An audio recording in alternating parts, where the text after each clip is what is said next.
This podcast is brought to you by Most Valuable Podcasts, leading the league in podcasting entertainment.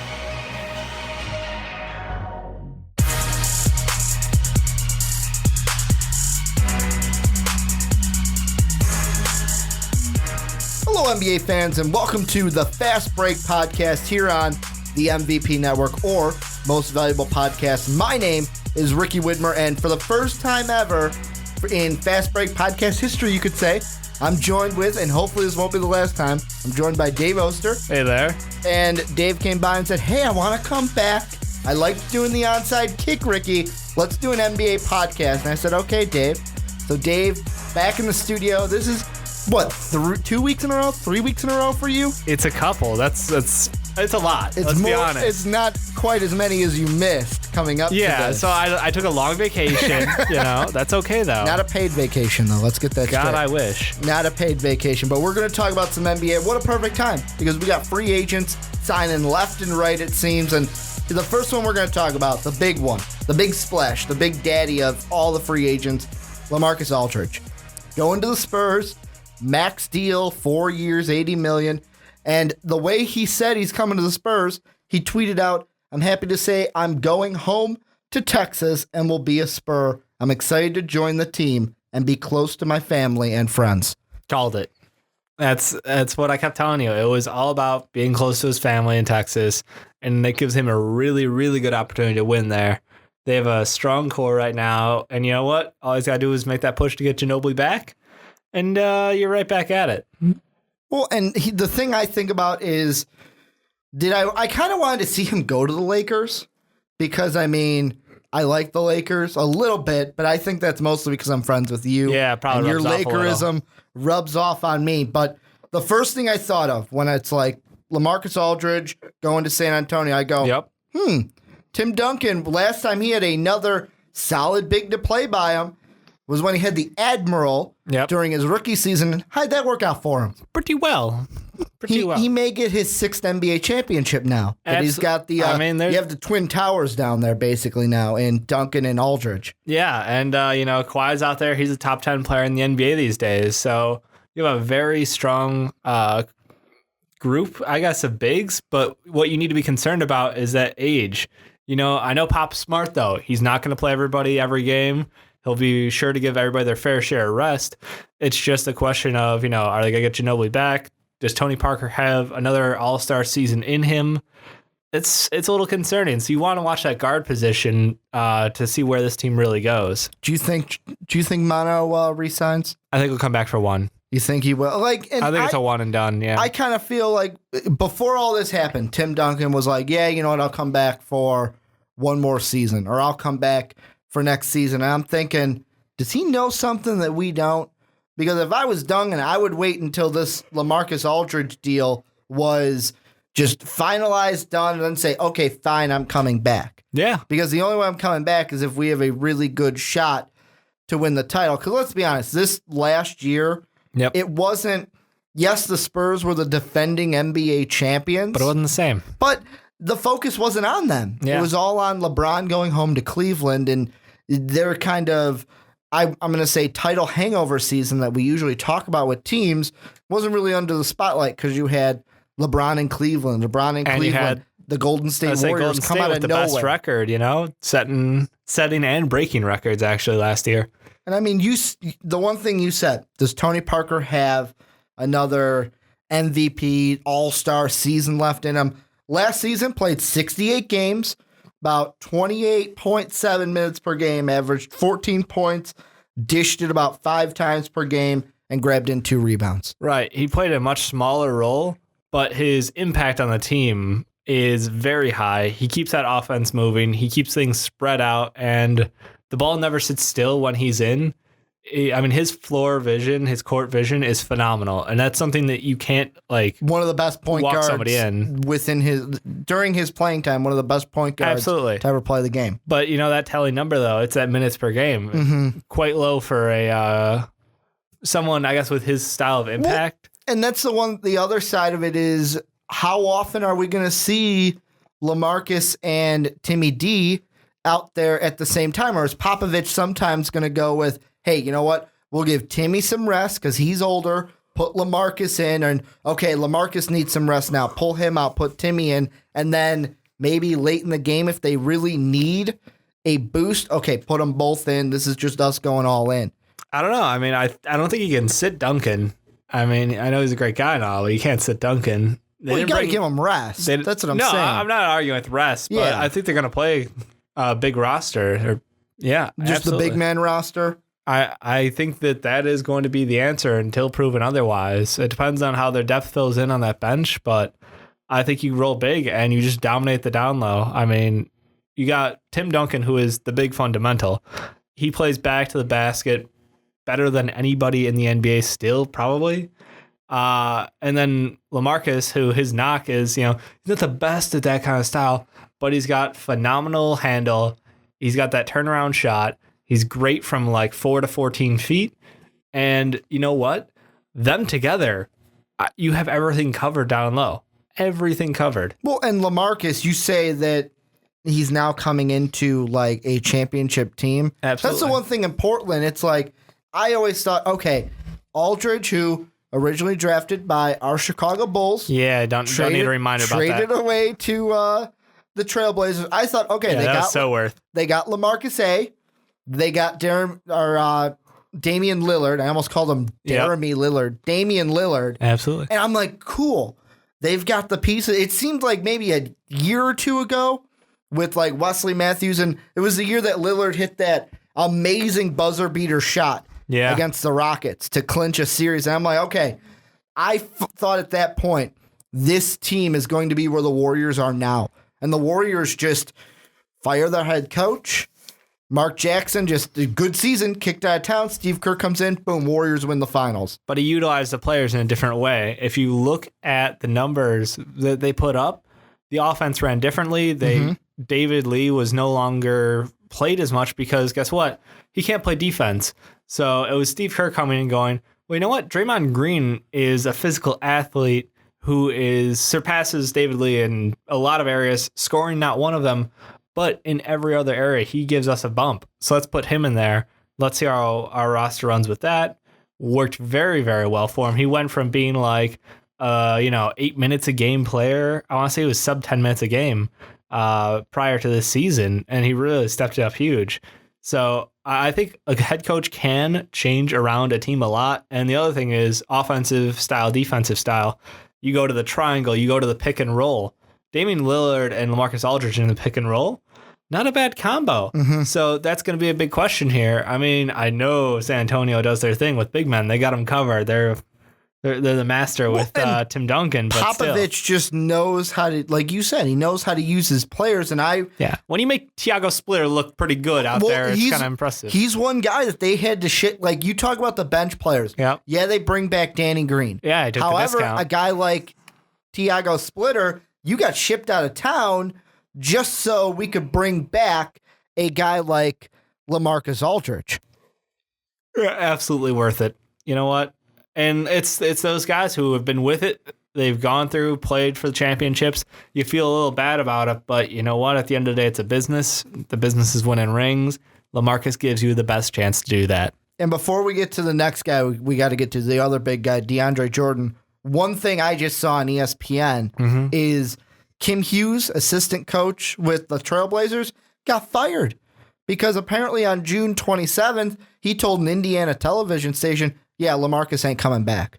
Ooh. He's not going to be returning. So Blazers fired him for it. I mean, that's fair. Now you that LaMarcus left. You got to keep your mouth shut. I think there's a little secrecy to the back room in the NBA. But think about this. That Portland team, they now have one remaining starter from last year. Well, it sounded like you were going to say that Portland dream because right now it seems like a dream. It's a dream that got shattered now that LaMarcus They have one starter from their last year. Lillard. Yeah. Everybody else is gone. Do you rebuild around Lillard now? Is that the plan? That's always been the plan. I say they've just been doing a poor fucking job of it. Yeah. Like, I'm sorry, as a team, look at the way Golden State built up. Look at what I'm an LA fanboy, but look what they've done. Look at the Bulls. See the pieces they've pulled in over time. Okay, the Bulls and the Lakers, though, have been different scenarios because with the Bulls, Derrick Rose has been injured the past few years. With the Lakers, Kobe's on the way out, so you're in that transition period. Right. Lillard's in his prime. But they're pulling pieces in. They're drafting the correct way. Golden State, same thing. It was, they got Thompson, they got Curry, they got Barnes. It just keeps going. They got Green. I mean, it just goes deeper and deeper, and it's smart moves and good management. And I'm sorry, Portland, but it doesn't seem like you have either of those. You just slap together a roster, and it makes very little sense. And I'm very interested to watch it turn out and see what happens. But you know what? It's going to be a rough year. Well, and this, you talk about just pieces they've drafted. Yep. The only new player coming in is Pat Connaughton from Notre Dame. Yeah. Because they drafted Rondé Hollis-Jefferson, but shipped him off. Yep. Traded him away. Said, nope, we don't need him. Never need to show up. So they had 2 picks. They only get 1. So we're going to see what happens in Portland. But, hey, another Texas team getting a huge free agent is DeAndre Jordan says, you know what? It was nice playing for Doc Rivers and the LA Clippers. I'm going to take my talents to the Lone Star State. Yeah. Just like LaMarcus Aldridge. Chandler Parsons, MVP of that team. Best recruiter ever of big men. Like, can we say that? I'm pretty sure we can. I'm a little actually concerned about this. His numbers were very inflated playing on the Clippers. Playing on, I can't think of the nickname. Alley-oop City, is it the Clippers? No. You're gonna tell me because you know it. It's blanking me, Dave. Tell me. Chris Paul to Blake Griffin. I'm even blanking on it. The name is just not familiar. It's not Showtime. No. It's it's not important because Rip City is Portland. This is really killing me right now. I know. I mean, he played Lob with City. Lob City. He played with Blake Griffin. You played with one of the best passing point guards in the league. That's the problem. And you come to a Mavericks team. Yes, you've got Dirk. Yes, you've got Chandler Parsons. But this is a team that besides Chandler, what other good? Rondo's gone. JJ Barea. Rondo wasn't doing him a favor at that point. But Monta Ellis is even gone. He opted out, said, I'm going. Getting the hell out of here. So, I mean, this is going to... There's a serious concern in play style because DeAndre Jordan got a lot of his numbers came from when he was solo with no Blake Griffin in that backcourt. Mm-hmm. So you've got one big target down low now. Offense was run through him and Chris Paul only. You had 2 options on that team, and it worked for him pretty well. But think about it this way. Now that he's got to share the ball with Dirk and Chandler and whoever else is going to fill out that roster, it's going to be different. And he's also not going to be playing the same pick and roll ball that pads his stats. He's not going to be just sitting under the net, putting up 20 and 10, 20 and 15. I don't see that coming. You know what team should be really worried right now? The Houston Rockets. Because last year, I know Tim Duncan kind of played a little center for the Spurs, but to me, he's not a guy that can shut down Dwight Howard. And Dwight Howard could kind of do his thing. The only guys they had to worry about, Marc Gasol with the Memphis Grizzlies and Anthony Davis with the Pelicans. Yeah. Now, just looking straight down the Southwest Division, you have Dwight Howard. He's in Houston. Marc Gasol's in Memphis. LaMarcus A, and if you want to throw Timmy D, he's in there in San Antonio. You've got DeAndre Jordan in Dallas, and Anthony Davis with his new extension in New Orleans or Narlands. That's a lot of bigs. That's scary. Is that the big time? Like, we talk about point guards ruling the Western Conference, but the Southwest, they like to do it big in Texas. Absolutely correct. The concern there is the weakness with each of those bigs. I mean, like you said, Dwight Howard, Hackett Dwight works really well. Yep. We all know that Tim Duncan is the age, and, can he be a true center still? Maybe, maybe not. Maybe he'll lay out for some time. DeAndre Jordan, there's definitely concerns about his offensive output in their system with the lack of a top tier point guard. So that leaves Anthony Davis. Well, the thing I was going to say about Anthony Davis is a guy like Steph Curry, because I kind of relate them age-wise or kind of like in the career-wise. Okay. They're near the same point where for Steph Curry, it's easy for him to ascend to the level that he did this year. MVP, NBA champion, because he's a guard. Yep. He can kind of control the offense all throughout himself. Absolutely correct. As a big, you got to be like, give me the ball, the ball, and then get it down low. Yeah, Anthony Davis made tons of great shots this year, helped that team almost make the playoffs. However, or they did make the playoffs. They were the 8th seed. However, as a big man, it's kind of harder to ascend to that like MVP champion. Oh, you're absolutely differently than like Steph Curry as a guard. You're absolutely correct. And I think that's side note why I think the Lakers, didn't go with a big in the draft. Why they went D'Angelo Russell. Absolutely. And why they're trying to trade for a big right now with Roy Hibbert. Yep. But no, I think Anthony Davis is special because he is not just because he's from Chicago. No, but he is a freak of nature. He's not quite LeBron James, but he has that ability where he can guard 1 through 5, every single one of them without any concerns. I would be okay with that. Like there's like 3 guys in the league. Okay, you don't want them on 3 guys. That's it. 3 guards who are just too quick for him. But beyond that, you're good. And I honestly think his points have gone up every year. His defense has been locked down, blocks like crazy. There is very little flaw in his game. And you know what? He keeps working to fix that. So honestly, I see that team continuing to ascend. It's just up to management not to fuck it up, which they're doing a very good job of trying to. So I don't know how that's going to keep going for him, but I think he is definitely primed to be that guy to take over the role from LeBron James as the face of the NBA in about 5 years. You're talking about Steph Curry? No. Anthony Davis? Anthony Davis. Really? You think he's going to be the face? That's what I've been talking about. Yeah. Okay. Because you mentioned if I think face of the franchise, you think Steph Curry. Maybe No. I'm going more into face of the league. You're thinking face of right now. Yeah, okay. I'm saying in 5 years when LeBron is done or on his way out, Because that's coming sooner rather than later. back burner. Well, yeah. I mean, as the hairline goes back. It's a receding clock. I like what you did there. But yeah, no, I think Anthony Davis is the next guy to step in. But let's go we talked about kind of the Clippers a little bit because of DeAndre Jordan leaving. Yeah. Before we get to LA, last thing I'll ask you about that is, what do the Clippers do from here?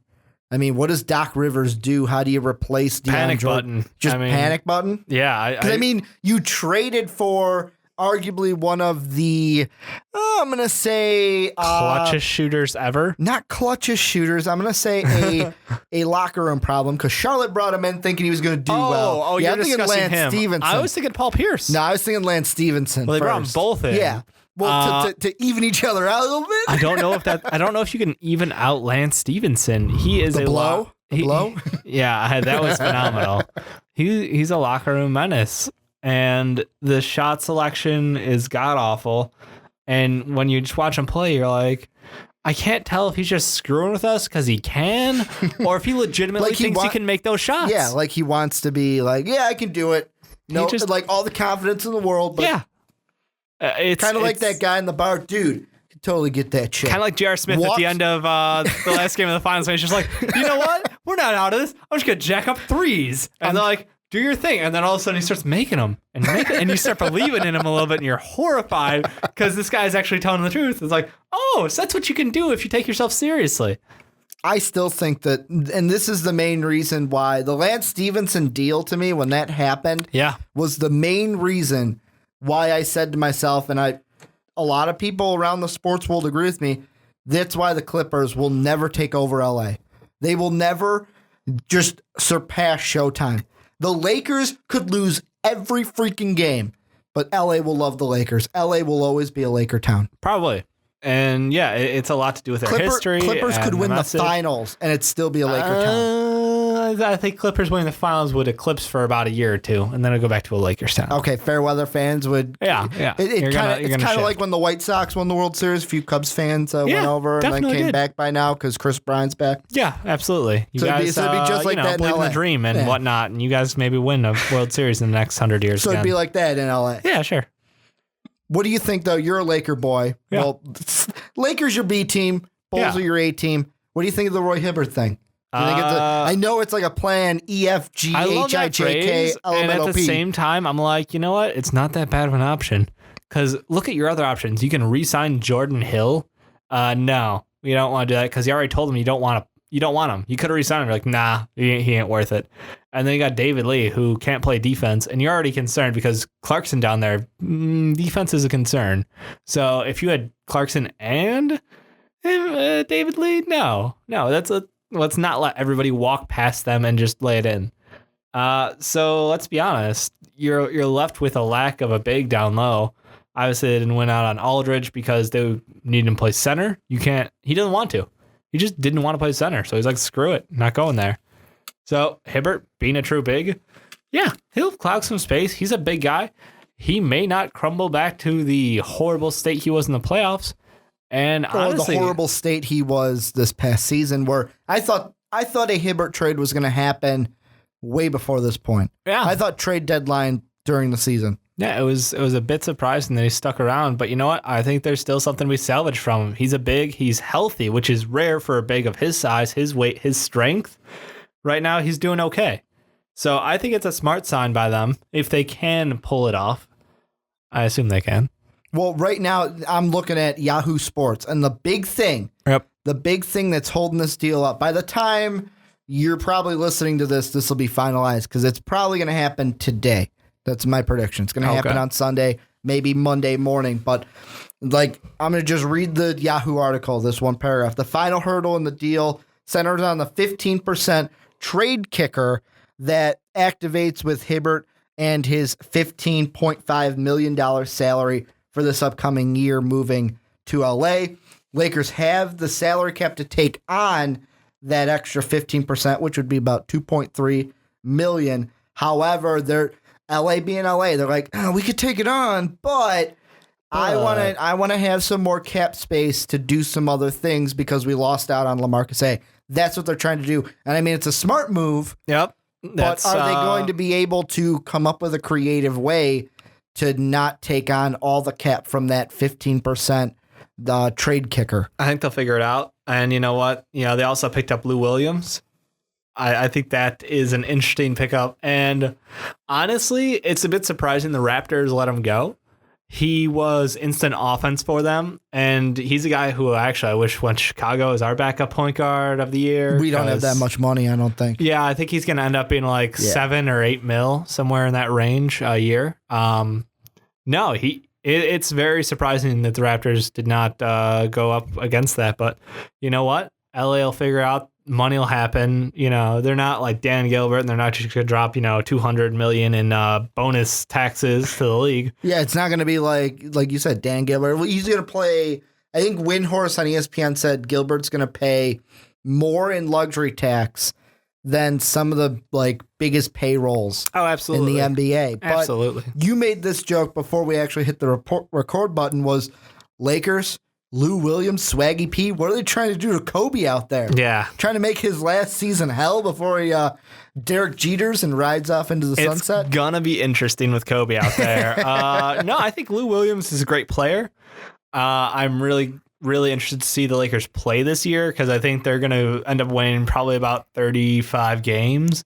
They're not going to be super successful. They're not going to be awful. Well, You know what? If they get Hibbert in there and depending on development of Russell, I think they might be able to breach that 40 win mark, which if they're in the East, that's a playoff spot easily. But they're in the West, unfortunately. Think about Hibbert. Yep. They got Randall coming back. He was injured last year. Oh, I know. Then you have Jordan Clarkson, who played well last year. It'll be an interesting team. Swaggy P, Lou Williams. I think the Lakers... No Jalen, though. No Jalen. Jalen, actually, Dallas has their sights, their sniper sights. That makes sense. Set on Jeremy Lin. You were saying you were hoping the Bulls went after Jalen. Yeah, I do. I'm still waiting for us to pick up that backup, but you know what? I don't really expect the Bulls to pull a trigger on anything at this point. We're just kind of playing the wait and see game, and we'll pick up scraps. Our biggest thing was get Butler. And guess what? We got Butler. And for me, he deserves max money. Butler deserves it. Don't get me wrong. I think we're just watching some summer ball right now. What, the Bulls? Yeah. Because, McDermott's going to get some more minutes. Tony Snell's going to get more minutes. Let's see what this... You like him, I don't. Bobby Portis. Exactly. Draft. You got to see if he's worth it, because if not, Should have taken Tyus Jones. Oh, my God. Back RJ Hunter. No, that was last week, man. We got to move on. I know. It's just, if he doesn't perform, that's what I am going to come out and say. Fair enough. However, the Jimmy Butler deal, all Bulls fans were kind of like, whew, thank God. Absolutely. Thank God that happened. Absolutely. But now we're going to stay in the Central Division a little bit, move over from the Bulls. We got two deals happening for rival teams of the Bulls. Milwaukee Bucks. This is a deal that you really wanted to talk about, Dave. Greg Monroe, 3-year, $50 million deal with the Milwaukee Bucks. But we also had Monta Ellis, 4-year deal, $44 million to Indiana. Yeah, Greg Monroe was kind of a shocker because you think it's like, wait. Did he go to a big team? No, he didn't. Everybody was like, oh, him in New York would be great. No, he didn't follow through on that. But you know what? I like the move. His weakness was athleticism around the net. And you know what? They got the Greek Freak for that. So that is a scary big combo. I think that's just the theme this year between Aldridge and Duncan. And now you got these two together. It's I like it. So it's a young roster. We're moving more towards the just big. This has been a bigs kind of free agency. And the one thing I think of with the Bucks is they've got the Greek Freak. They've got Michael Carter-Williams. They've got Jabari Parker. They got Grievous Vasquez. Now you add Greg Monroe to that. Plus they drafted Rashad Vaughn, who out of UNLV, I would have taken RJ Hunter over him, but still a 3-point shooter that they're adding to this team. That's an exciting young roster. J-Kidd might be able to be a good coach with this team. Honestly, it's like, it's a little Brooklyn, bit of fear. Hey, Brooklyn, this is how you treat your coaches. Well, here's the thing. This is a team that we beat out barely because they couldn't score the ball. Barely. That game 6 where we blew them out of the gym. We ran them out of the gym. Okay. Yeah, they didn't have Jabari, but we ran them out of the gym. Yeah, there was a difference between that and the previous 3 games where it was like throwing shit at your TV while you're screaming like, bullshit call, that's harsh. Like, I lost my shit during that Don't worry, series. it got worse during the Cavs series. Oh my God, the refs are blind. Jesus Christ. LeBron cry harder. Time out. Don't even. But no, they were a competitive team without the possible rookie of the year, Jabari Parker. He definitely showed some flares when he was healthy. And we had 2 guys last year that could have been rookie of the years in Julius Randle and Jabari Parker go down with injuries, and they're both going to be back. I mean, don't get me wrong. Andrew Wiggins. Oh, he deserved it. He deserved it. He was the best rookie this season, but Jabari Parker and Julius Randle might have gave him a run for his money. More Parker than Randle, but you get what I'm saying. Absolutely. So, no, I really like this young roster. I like the move by Monroe. I think it's smart. Are you scared as a Bulls fan? A little bit. Because, we got Noah. Joakim. That's Joakim. The man who can't hit the side of a fucking farmhouse. Joakim. Like, from a foot away. Him and his 2-handed shots. Do you think that the Bucks make a serious run to win the division? I think they do. Over the Cavs? I think they'll be a 3. Will they jump us at least? Yeah. Really? I do think You think that. they'll be a higher seed than us, the Bulls? I do. Wow. I can't believe it. But I really fear for our bid. the lack thereof. Oh, that's why we should have drafted a fucking point guard. Don't get me started, Dave. Whatever, man. Before we go to a segment, a first ever on the Fast Break podcast, obviously, because this is the first Fast Break podcast, Dave we could predate last week's, but we could. Dave made a segment that we're going to do in a little bit called Swish or Brick. But before we get to that, Dave, there's one last thing we got to talk about. We're going to mention some Cavaliers who re-signed in Swish or Brick. But however, the Cavaliers right now, sources say they're looking to trade for the Nets' Joe Johnson. Yeah, it's a bold move because to me, I go, where's all why? the money? Well, first I go, why? Because is he going to be able to play well, gel well with LeBron? Because what was the biggest deal with Joe Johnson in Brooklyn? Jacks up too many threes. Oh, well, you know what? JR does that. So I guess, okay. Proven wrong. Right on the spot. Yeah. And he's also bigger, but he also comes as a 7-time All-Star. I just don't know. Like, he's made the big shots. I can see, like, okay, I can, like, this, you think, I'm trying to process this, Dave. Think about that starting lineup. Kyrie Irving. K-Love, LeBron. Tristan Thompson. And Joe Johnson. That is a sick starting lineup. That wins the East. I just don't think Joe Johnson is the answer. But I do think, and this is what I was telling you last night. You need someone who can carry the offense reliably. Well, not just Joe Johnson can do that. Not just that. Well, that you need something different, because the whole thing with LeBron and why he isn't signed yet is, I want to make sure my guys are taken care of. Like, Tristan Thompson. Yep. You have Kevin Love. Make sure my guys are back.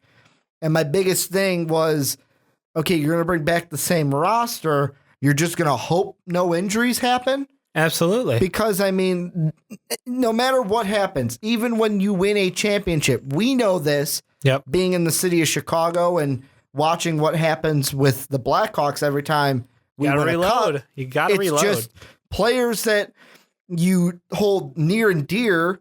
What happened to the Blackhawks this offseason would be like if the Cavs won the finals and then just traded Matthew Dellavedova. That's basically what happened in Chicago this year. A player I feel like that you're giving everyone Delly loved. a lot of love. Yeah, well, I needed somebody to compare him Tristan with. Thompson. Okay, Tristan Thompson. Let's do that. He was a beast. But Dellavedova showed up huge in the playoffs. That's why I made that. For about 2 games. Until the Warriors figured him out. Because, Dellavedova shut down Curry. Oh, don't give me that. He shut down Curry. Dellavedova basically had the greatest defensive performance in an NBA Finals to shut down the MVP of the league. And, okay, Stephen A. and Skip. Stephen A. and Skip, everybody, in one person. But it's awful.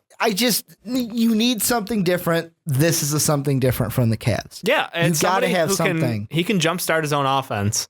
He can do. LeBron can do that too, but that's the thing. LeBron can't play 48 minutes for an entire series. Here's the thing: is this also the Cavs saying, "Hey, what if K Love gets injured? We don't have a post presence. If we have Joe Johnson, then LeBron can play in the post, which LeBron can play anywhere. Absolutely, and can. Joe Johnson keeps the floor stretched. Yeah, he can play the outside. Yeah, you don't so got to worry about having him on post. Shumpert out there looking like an idiot with that high. With that high fade? With the high fade. The Grant, almost going with the Grant Hill. Oh, yeah. But we're gonna start this segment. Dave came up with it called Swish or Brick. And here's how it's going to work. We're going to throw out some free agents that we haven't talked about it. If we like what it is, we say it's a swish. Obviously, if we don't, it's a brick. And I think the first one we got to come up with is Rajon Rondo of the Kings. 1-year deal worth $10 million. To the Sacramento Kings. Swish or brick, Dave? I think this is going to be a brick. Rondo doesn't seem to have it together anymore. I think Doc Rivers really kept him in check in Boston. And, he had the experienced older players around him. He also had KG and Paul Pierce to keep him in check, That would be the experienced older players around him that I previously just mentioned. Yeah. Yeah, I'm cutting you off a little bit. But that's cool, asshole. But in the locker room, he just seems to tear down everyone around him. He made Dallas a horrible experience for not only him, his coach, but his teammates too. Nobody wanted to play with him. Nobody wanted to be around him. Don't forget Boston when Doc left and KG and Paul Pierce were gone. That's true. There's a reason that Boston traded away the heart of their offense or the team actually. And Rondo, and they're like, you know what? We should probably rebuild. And he's like, what about me? And they're like, you're not the right direction. That's basically what it is. So this Kings roster is just weird because, like I said, they don't have a lot of stable pieces. They're just bringing everybody off the free agency board. Like, hey, you want a couple mil? Come on. We'll get you over here. We'll get you some minutes. And I get it. Because it's a redeeming moment for him. He has a chance to make things better and go earn that paycheck down the line.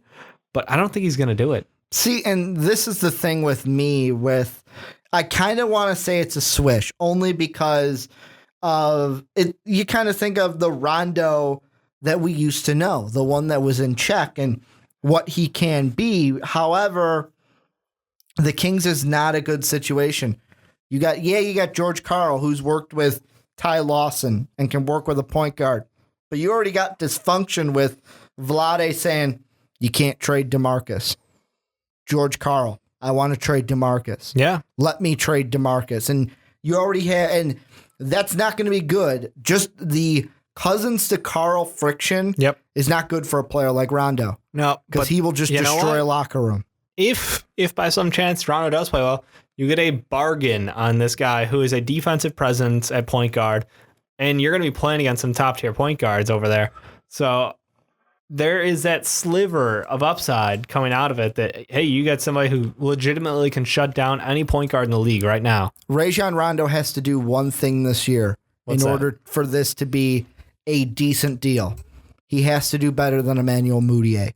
Because remember at the draft, Kings right before the Nuggets. Yep. Oh, they can go to Manuel Mudiay, have a great point guard, a rookie point guard. And they go at Willie Cauley-Stein.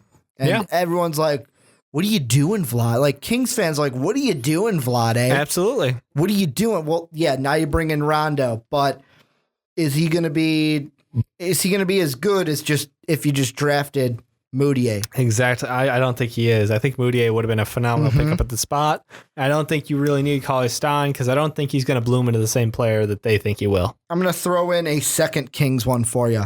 Marco Belinelli, 3-year, $19 million deal. Brick.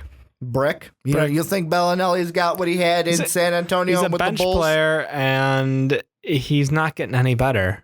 He's older. Yes, he's got some of that veteran swagger. He's a Euro, so he's got a good shot still. But Euro's worked with the Spurs. But I don't know how it's going to work with the Kings and George Karl. He'll still put up okay numbers. It's not a great move for them, and I don't see it fixing any of their problems. I got a twofer for you, staying in the Western Conference. All right. Brandon Knight, 5-year, $70 million deal with the Suns. Tyson Chandler, 4-year, $52 million with the Suns. Absolute swish. Both of them? This is a team that has been stuck in NBA purgatory, NBA hell, basically, for the last 10 years. They have yet to make that move forward or backwards. We were actually far enough on the Primetime podcast like a month ago talking about their coach maybe saying, is it time to go back to college, maybe coach some Iowa State? Exactly. This is a team that has just lived mediocrity, which is the worst thing you can do in the NBA. So I think they're not finally bad enough to get the high picks. Exactly. They just keep getting average players, and then they unloaded last season. Like, nah, Dragic gone. Who'd they get rid of the Celtics too? They dumped talent. Yeah. And it was just like, well, why? And now they go out, they get Brandon Knight, they get Chandler. I mean, Chandler's probably not worth the money, but you needed to get a big down low. Brandon Knight's got talent, and he absolutely will be a star on this team. I think it's a great start, and I hope they continue to build up and don't sell the farm again out from under them. They need to make that forward motion. Seriously. Yet again, I'm saying swish, all because, I mean, Brandon Knight, I love him. Tyson Chandler, you need a quality big. Of course, Dallas made the upgrade of, okay, Chandler, we're going to let you walk. We're going to bring Jordan in, who's an upgrade from you. The next one, though, I'm hoping that we would disagree here, but I don't think we're going to. This is a twofer as well. With the Knicks, you got Aaron Aflalo, 2-year, $16 million deal, and Robin Lopez with the Knicks as well, 4-year, $54. I love this. It's a swish. I mean, you bring in, you say Porzingis, oh, he needs about a year or two to come into himself. Okay, bring Robin Lopez in. He can play behind him. Doesn't need to start every game. Well, he's going to start. He's just not going to play center. He's a 4th overall, but he can learn from Robin Lopez. You bring in Aflalo, who did good things with the Magic and the Nuggets, and this is a team slowly. They also bring in the guy who was supposed to be a good top-tier pick coming out of Arizona, but fizzled out a little bit, trying to prove himself, Derek Williams. A 2-year, $10 million deal. He's getting $5 million a year, Dave. It's a bargain. It's a bargain if he can do anything. And you know what? There is still hope for him out there, but I agree with you. This is a swish. The roster's starting to form. You're starting to get an idea of what Phil Jackson can do with this team. There's a lot of question marks still about depth on that roster because, you know, they really had nobody. But I think this is a good start. I think they won't be the worst team in NBA history again. So there's that going for them. There you go, New York. I think a couple more swishes that we're going to have is Kevin Love, 5-year, $110 million with the Cavs. Well, I mean, from Kevin Love's point of view, it's brick, but you know, it's it's a brick to be on the Cavs. Yeah, you're on the Cavs. I mean, how happy can you be in Cleveland? Winter, really? It's better than getting traded. The possibility of getting traded to Boston for the guy who broke your arm. Yeah, that was dirty. That was dirty. Another one, Draymond Green, 5-year, $85 million. Total swish. It makes sense to keep the guy around. He thought about it. He's like, maybe more money elsewhere. And then he's like, you know what? I like winning. Here are 2 bricks from me. You ready for this? Yep. Omira Sheik, 5-year, $60 million with the Pelicans. Yeah. I feel that gotta money, agree with you. That money could be spent wisely otherwise, and I'm not just bashing Omer because he cost us that playoff series against the 76ers. Yeah, I'm living in the past, Dave. I'm living in the past. Yep. Thanks, Costanza. But no, I think it's over. I think we're just at a point where people are overpaying, and there's no real stopping it because of the way the NBA contracts are structured. There needs to be a change to that, and then we'll stop getting these ridiculous contracts. I'm going to give you another one, and this one's going to hit close to home. All right. 3-year, $14.4 million deal, Dunleavy to the Bulls. Brick. I would have let him walk for that money. Really? Yeah, I would have.